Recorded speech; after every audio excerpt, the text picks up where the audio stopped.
Olá, eu sou Luiz de Oliveira e está começando mais um WTN Saúde. O tema hoje é Medicina do Exercício e Ortomolecular. Eu trouxe aqui o Dr. Hélio Ventura. Tudo bem? Prazer em ter você aqui. Para começar, eu queria que você me dissesse o que é Medicina do Exercício. Medicina do exercício é aquele ramo da medicina que visa acompanhar a prática da atividade física, seja de um atleta, seja de um indivíduo que está fazendo aquele exercício apenas com o intuito de saúde ou de lazer. Aonde é que entra a ortomolecular nessa medicina do exercício? Não, no meu trabalho em especial, eu trabalho muito com a utilização de nutrientes com fins terapêuticos.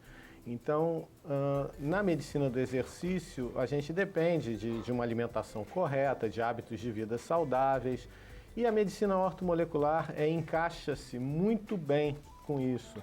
Então, vários pesquisadores, vários médicos, como o Dr. Kenneth Cooper e outros, notaram que a utilização de uma dieta mais adequada, de suplementos alimentares também, poderia melhorar muito a eficácia daquele exercício, tanto na promoção de saúde, como no acompanhamento, na reabilitação de várias doenças, como diabetes, a insuficiência coronariana, e no esporte de competição também.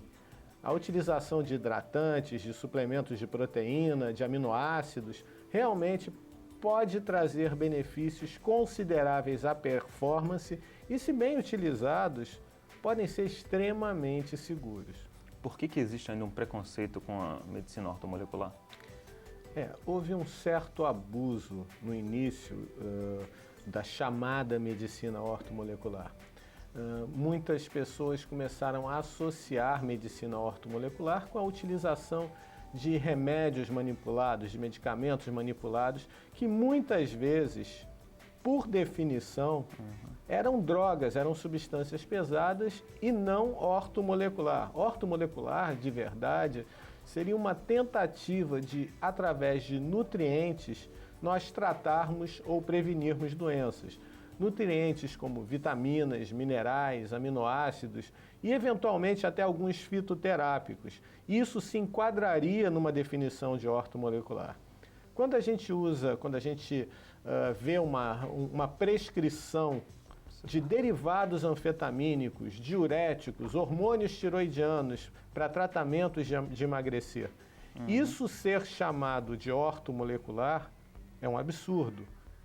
A utilização já seria questionável por si só, mas filosoficamente é a antítese da medicina ortomolecular. A gente vê no dia a dia que alguns atletas se utilizam de drogas, de métodos para atingir performances mais aceleradas. Como é que você aborda essa questão? Infelizmente, o esporte de competição, pela característica competitiva ao extremo, pela característica do profissionalismo, leva a esses problemas. A utilização de drogas, de estimulantes, de esteroides anabolizantes é uma realidade no esporte de alto nível. Então existe quase que uma ciência para se tentar burlar os exames antidoping. Nesse ponto, a utilização dos suplementos, ou a chamada medicina ortomolecular, pode ser bastante interessante, porque existem recursos para um aprimoramento grande da performance esportiva, com substâncias legais, quer dizer, que não são proibidas pela legislação esportiva, com substâncias que podem trazer benefícios à saúde ou minimizar os riscos do esporte de competição. Você acredita que com a medicina ortomolecular, ou seja, com a prática saudável de saúde, você consegue atingir a mesma performance? A prática tem mostrado isso. Na prática de consultório, a gente tem visto atletas em modalidades em que não existe um antidoping eficaz, como, por exemplo, vários tipos de luta, como, por exemplo, o Vale Tudo. Alguns atletas em acompanhamento bem feito, de uma nutrição bem feita, de uma suplementação rigorosamente bem feita, sem drogas, sem substâncias perigosas, esses atletas conseguem ganhar, esses atletas conseguem se manter no topo durante meses, durante anos. Enquanto que aqueles atletas que optam pelos esteroides, que optam pelos estimulantes, em geral, têm uma vida esportiva muito mais curta. E alguns desses malefícios gerados, principalmente pelos esteroides, eles na prática eles são subestimados, inclusive na própria medicina. Vários atletas que têm problemas de saúde graves, anos após a interrupção da prática esportiva. Que muitas vezes nem é divulgado mais, que o cara já não está mais na mídia, não está mais no topo. Exatamente.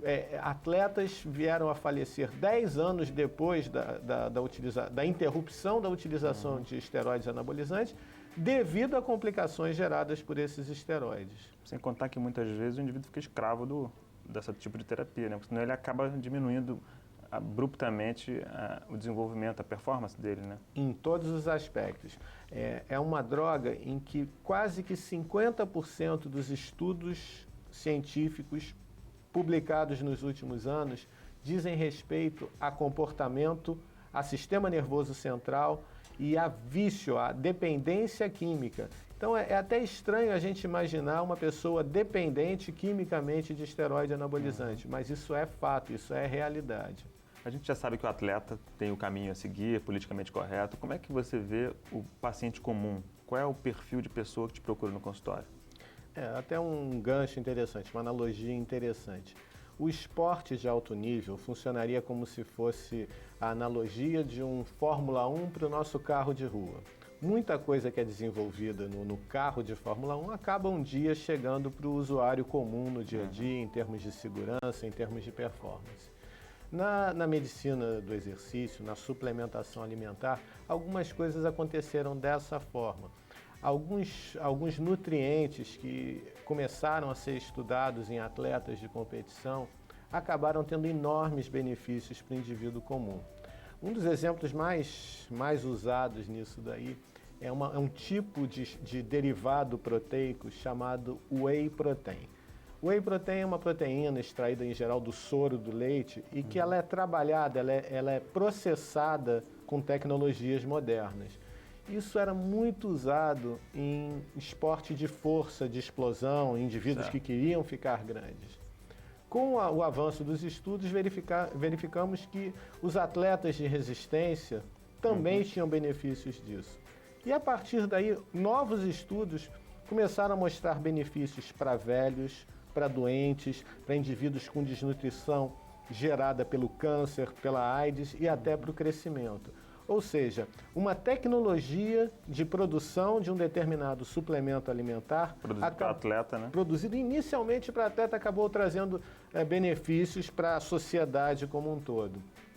Na prática da atividade física, o tênis que a gente usa para correr na rua, o marcador de frequência cardíaca, o frequencímetro, tudo isso veio do esporte de competição, veio da medicina desportiva de alto nível para o dia a dia, para a realidade das pessoas. Né? Se popularizou, com benefícios enormes, não só para a performance do indivíduo comum, mas também para a saúde, para a diminuição, para que a gente consiga minimizar os riscos da prática esportiva. Como é que você vê, então, essa coisa do multidisciplinar? Você, no seu consultório, orienta as pessoas a procurarem um nutricionista, o professor de educação física, o personal trainer?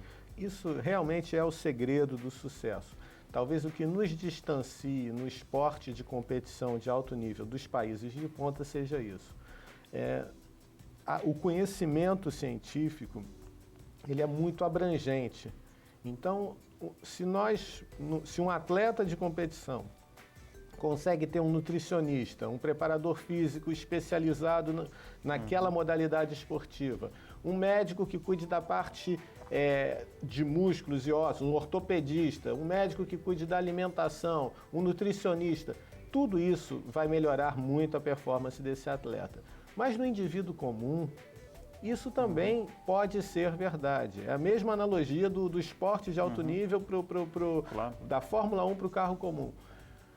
Um indivíduo hipertenso, com certeza, se ele tiver uma orientação perfeita para a atividade física com o professor de educação física, ele não vai exceder seus limites e também não vai estar perdendo tempo com exercício muito leve. Se ele tiver um acompanhamento de um nutricionista, essa dieta vai contribuir para a perda de peso, para a redução dos níveis de sódio no sangue. Então, realmente, essa abordagem multidisciplinar É importante. É o que interessa. Agora me explica, cientificamente, onde entra a terapia ortomolecular? Como é que você me explica qual a eficácia, qual é o efeito científico disso? É uma opinião pessoal, quer dizer, eu acredito que a medicina ortomolecular seja uma arma que deveria ser utilizada em todas as especialidades. A medicina ortomolecular seria, por definição, a utilização de nutrientes com fins terapêuticos, de vitaminas, minerais, aminoácidos e, eventualmente, até plantas. A fonte onde a gente pode buscar as informações sobre a eficácia dessas substâncias no tratamento ou na prevenção de doenças, ela deve ser a mesma fonte em que a gente busca o conhecimento médico tradicional. Revistas tradicionais indexadas de cardiologia, de ortopedia, de nutrição, de medicina desportiva. Então, nessas publicações, nós encontramos uma quantidade enorme de informações a respeito desses nutrientes. Então, a medicina ortomolecular, ela não deve ser considerada como uma medicina alternativa, como uma coisa filosófica. Não, ela é comprovada. E o fato dela estar sendo mal usada na prática, o fato de pessoas estarem usando drogas pesadas com o nome de medicina ortomolecular, não invalida que exista um corpo de conhecimento suficiente para que isso seja bem visto. Entendi, claro. Procedimentos até muito tradicionais na medicina poderiam ser chamados de ortomolecular em todas as especialidades. Utilização de substâncias que protegem a articulação, utilização de aminoácidos que ajudam na expectoração, utilização de aminoácidos que melhoram função cardíaca. Tudo isso, se nós formos ver por definição, seria ortomolecular. Claro. Né? E aí você se utilizando disso preventivamente, dando critério e usando essa medicina, ou seja, essa ciência para prevenir, sai muito mais barato, né? Com certeza. Do que você deixar uma doença se instalar para tratar. Com certeza. Em geral, quando a gente fala de suplementos alimentares, quando a gente fala de vitaminas, minerais, aminoácidos, a gente está falando de substâncias com custo relativamente baixo, tanto na natureza quanto como suplementos, tanto dentro de uma cápsula. São substâncias não patenteadas, ninguém é dono da vitamina C, ninguém é dono da vitamina E. Então, até por conta disso, não existe uma entidade, um laboratório, uma pessoa fazendo propaganda dessas vitaminas em geral. Se alguém formular uma fórmula multivitamínica perfeita, no dia seguinte um outro laboratório pode fazer exatamente a mesma coisa e esse lucro, o investimento não seria ressarcido da mesma forma. Então, existe esse ângulo também da não divulgação da utilização de suplementos. Me conta uma coisa, as crianças, você tem muita criança no teu consultório, você recomenda que esse tipo de terapia seja iniciado na juventude? Sim, uma das nossas maiores preocupações hoje no Brasil são os índices crescentes de obesidade infanto-juvenil. Então, um dos parâmetros que a gente tem avaliado bastante na prática diária do consultório é exatamente o tratamento, a prevenção de obesidade infanto-juvenil. Então, a prescrição de atividade física, uma orientação alimentar qualitativamente rigorosa. Então, existe uma tendência hoje da gente prestar muito mais atenção em qualidade de alimentos do que aquele trabalho antigo, tradicional de restrição calórica, que na prática é complicado em crianças. E, em geral, a gente chamaria de medicina ortomolecular a utilização de alimentos mais funcionais. Não, nas faixas etárias menores, menos de 10 anos, raramente se usa suplementos continuamente. A gente se preocupa muito mais com os chamados alimentos funcionais, aqueles alimentos que podem trazer benefícios a algumas etapas metabólicas, e há um rigor muito grande no corte daqueles alimentos mais tóxicos, inúteis ou excessivamente calóricos. Você acredita que se você pegar uma criança e começar a tratar desde cedo, você consegue fazer com que ela atinja eventualmente estaturas maiores e, embora exista a predisposição genética e tudo mais, você acredita que se você tratar com oligoelementos, não, com ortomolecular, você consiga uma performance melhor da pessoa comum? Existe uma discussão muito grande a respeito disso. A gente sabe que o fator mais importante para que o indivíduo atinja uma determinada estatura é a genética. Porém, a gente sabe que doenças ou deficiências nutricionais transitórias podem atrapalhar isso. A gente sabe que a prática de alguns exercícios aumenta a produção de hormônio do crescimento. E a gente sabe que, em média, o indivíduo que faz atividade física, em média, em estudos populacionais, ele não é significativamente mais alto do que o indivíduo que faça uma atividade mínima. Então, existe uma discussão muito grande. Porém, existem indícios de que uma alimentação saudável, uma recuperação ótima entre as cargas de exercício que a gente impõe a essa garotada, promovem mudanças metabólicas importantes. Então, a gente vê diferenças, sim, na curva de crescimento, pequenas diferenças em estatura final, e o mais interessante é que a gente elimina os riscos dessa desnutrição que poderia fazer com que esse jovem ou que esse indivíduo não atingisse o potencial genético dele. Hélio, obrigado pela sua presença aqui. Espero tê-lo aqui de novo. Foi um prazer ter vindo aqui. A gente fica por aqui com WTN Saúde. Semana que vem tem mais. Clique nos nossos extras, nossos links também. Até a próxima.